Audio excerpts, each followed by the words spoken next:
Salamat po sa Diyos sa isa namang panibagong araw, isang panibagong pag-asa. Kamusta na po kayo mga ka-healthy? Sana po ay nasa mabuting kalagayan kayo. Sa atin pong day 15 sa ating squats challenge 2025 gout treatment. Itong squat natin ngayon ay nasa 90 repetition po ito.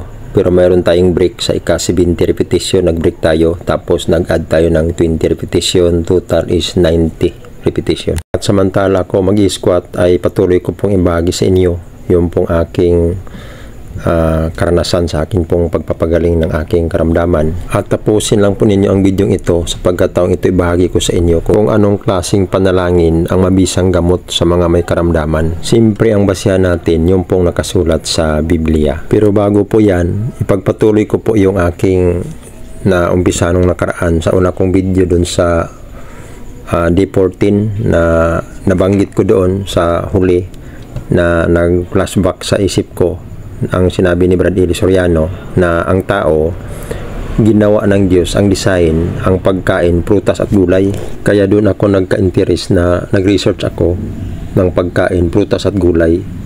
At sa tulong at awa ng Diyos, natuklasan ko po yung diet na na-research ko. Kaya nakagawa po ako ng plan diet.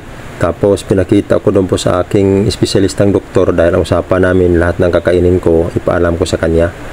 Nung nakita na sa aking espesyalistang doktor, hindi niya tinanggap, binasura niya yung plan diet ko dahil raw yung aking plan diet ay vegetarian diet daw. Hindi daw pwede sa akin yun dahil magmalnourished daw ako. Kaya bigo po ako umuwi noon kasama ko misis ko. Pagdating ko sa bahay, malungkot po ako dahil wala pa akong nakikitang pagkain na maaari akong mabubuhay.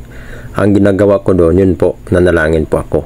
Yung panalangin na ginagamit ko, ang basyan ko yung pong nakasulat sa Biblia. At ito nababasahin ko sa inyo ang sinasabi doon sa Santiago 5:15 hanggang 16. At ang panalangin ng pananampalataya ay magliligtas sa may sakit at ibabangon siya ng Panginoon at kung nagkasala siya ay ipatatawad sa kanya. Yun po, diretso at malinaw ang sagot sa Biblia na ang panalangin mabisa para sa may mga sakit. Yun po ang panalangin ng pananampalataya.